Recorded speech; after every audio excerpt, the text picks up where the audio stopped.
Nowadays, the chances are high that the phone you carry with you records video. I'm using an iPhone X that can record up to 4K 60 frames per second or 1080p 240 frames per second. Now, I prefer to record in a 4K 60 frames per second because 4K gives me sharper image that allows me to crop in when I want to adjust the framing, and 60 frames per second is enough for me to give it a nice slow motion look when played back on a 24 frames per second timeline.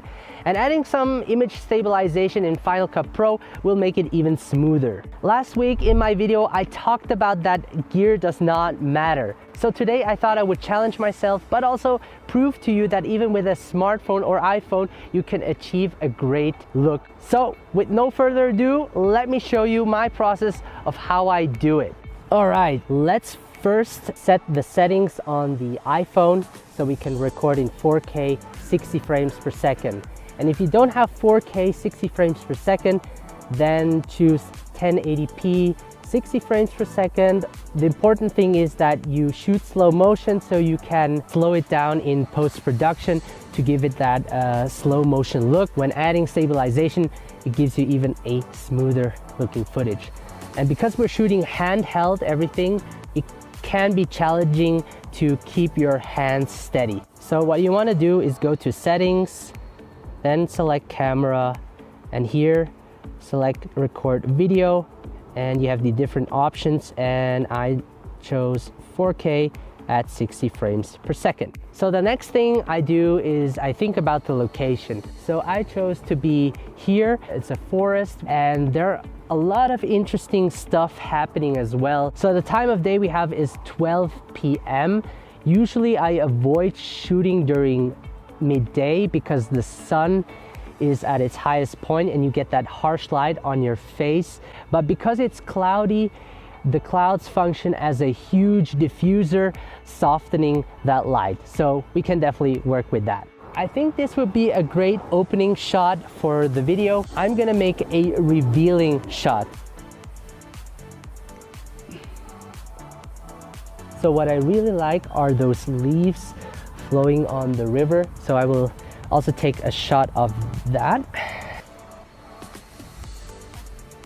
There's a swan behind my back and I'm gonna try to take a video of that nice looking swan.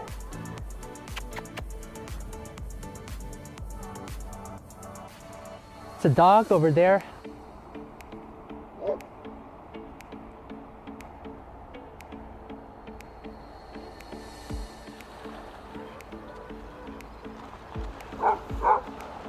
Beautiful. Did you see that? I just got a really nice shot. That's gonna look really nice. So in this shot, I will record my dirty shoes walking through these beautiful leaves.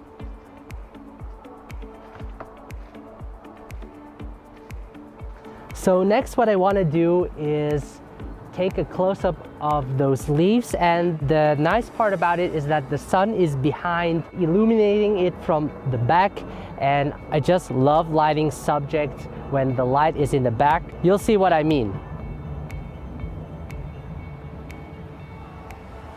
So I picked this bridge because it shows the leading lines, focuses the attention of the viewer towards the subject. I placed my iPhone on top of the tripod just to get a still shot of myself walking across the bridge, and hopefully some leaves will fall off the trees to give that epic cinematic look.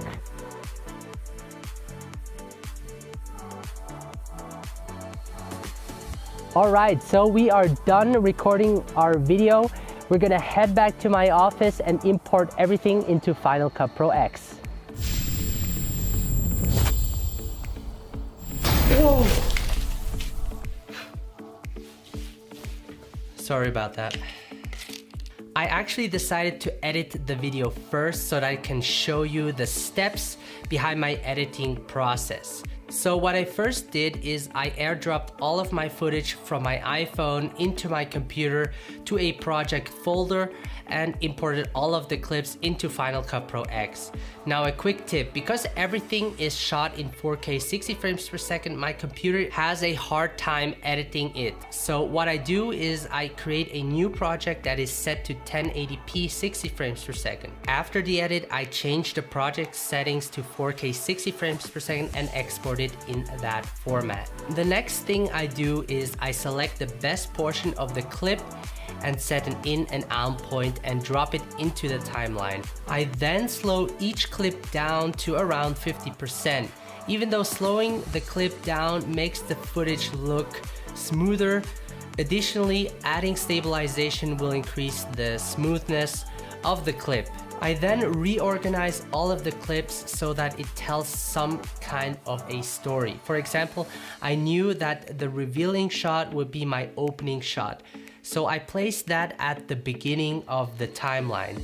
I choose the ending shot to be me walking across the wooden bridge. I already selected the music that would fit the mood of the story. Music is one of the most important things to consider because it enhances the story you are telling and makes it easier, at least for me, to edit. So I dropped the music into the timeline and shortened it to fit it to the length of the video clip. Now I also added sound effects that sets the tone of the entire video that pulls the viewer in. Now as I said earlier, because we shot in 4K, it gives me the ability to crop in without losing much detail if exported in 1080p. Now I want this clip to export in 4K, so I have to be careful to crop in not too much. In this case, the reason I want to crop in is to adjust the framing of the video to give it a nice composition. You want to make sure you compose your shot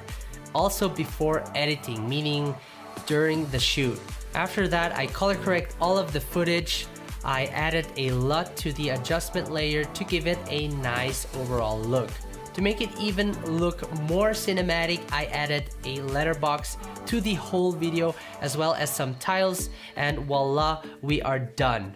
Once again, I want to thank you guys so much for watching. If you enjoyed this type of video, please leave a like and let me know in the comment section below. If you haven't subscribed yet, please do so, and I can't wait to see you in the next video.